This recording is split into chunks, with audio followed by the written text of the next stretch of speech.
La nouvelle constitution que le général de Gaulle, revenu au pouvoir, veut faire adopter par référendum, prévoit la création d'une communauté regroupant la France et ses anciennes colonies, ces dernières étant érigées en républiques autonomes. Pour s'assurer que l'Afrique votera oui, de Gaulle entreprend un long voyage d'interrogation à la rencontre des masses et des dirigeants, avides d'informations sur leur avenir.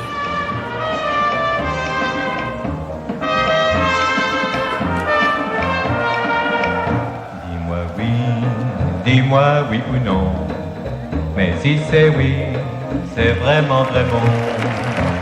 À choisir entre oui et non, vaut mieux oui que non.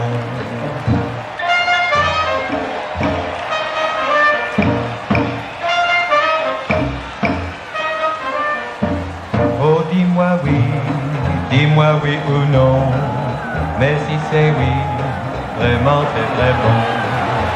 À choisir entre oui et non, vaut mieux oui que non. L'intérêt supérieur de notre chère Côte d'Ivoire, inséparable de celui de la métropole, veut, pour qu'elle soit féconde et durable, que notre association repose sur l'égalité absolue des droits et des devoirs, sur l'amitié sincère et sur la fraternité.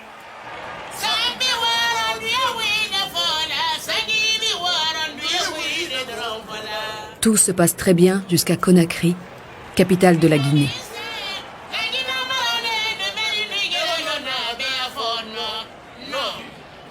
Notre option fondamentale, qui à elle seule conditionne les différents choix que nous allons effectuer, réside dans la décolonisation intégrale de l'Afrique, ses hommes, son économie, son organisation administrative.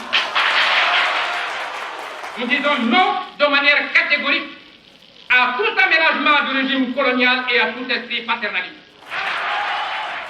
C'est donc de fort méchante humeur que le général de Gaulle arrive à Dakar, dernière étape de sa tournée dans l'Afrique subsaharienne. Et là, autre mauvaise surprise, les deux principaux dirigeants du mouvement national, Léopold Sédar Senghor et Mamadou Dia, sont absents. Je m'étonne qu'on stigmatise l'absence de Senghor. Je le rappelle, Senghor n'avait aucune responsabilité exécutive. C'était certes le premier homme politique du Sénégal, mais il n'avait aucune responsabilité exécutive. C'est Mamadou Dia qui était en charge de l'exécutif. Mamadou Dia n'était pas là, pour des raisons que je n'ai jamais comprises, et c'est Valdiodio Ndiaye qui faisait son intérim du président du conseil du gouvernement, qui a reçu le général et qui a prononcé un discours très fort. La politique du Sénégal, clairement définie, s'est fixé 3 objectifs qui sont dans l'ordre où elle veut les atteindre. L'indépendance, l'unité africaine et la confédération. C'est dire, et nous ne devons pas nous le dissimuler, que ce que nous avons pu jusqu'ici savoir des avant-projets constitutionnels ne nous laisse pas sans inquiétude, ni même sans angoisse.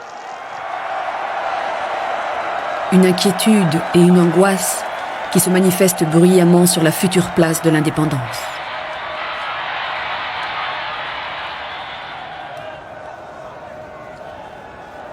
Aux porteurs de pancartes, je veux leur dire ceci: ils veulent l'indépendance, qu'ils l'appellent le 28 septembre.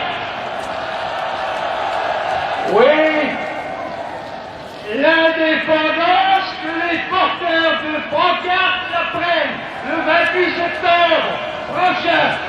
Mais s'ils ne l'apprennent pas, alors qu'ils fassent ce que la France sera, la communauté franco-africaine.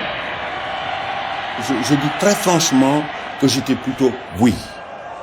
Parce que je considérais que cette indépendance, on devait la préparer. Et 2 années plus tard, on a eu cette indépendance d'ailleurs. Je crois pas les hommes politiques sénégalais étaient généralement, pour la plupart, pour le oui. Et même ceux qui avaient la tentation, certains qui avaient la tentation de dire non, savaient qu'ils auraient été désavoués par la population. Et je crois que tous les chefs religieux en particulier, dont le rôle est important dans un pays comme le Sénégal, étaient contre le non. Pour l'Afrique noire, un seul territoire, la Guinée, a voté contre la Constitution et a choisi la sécession.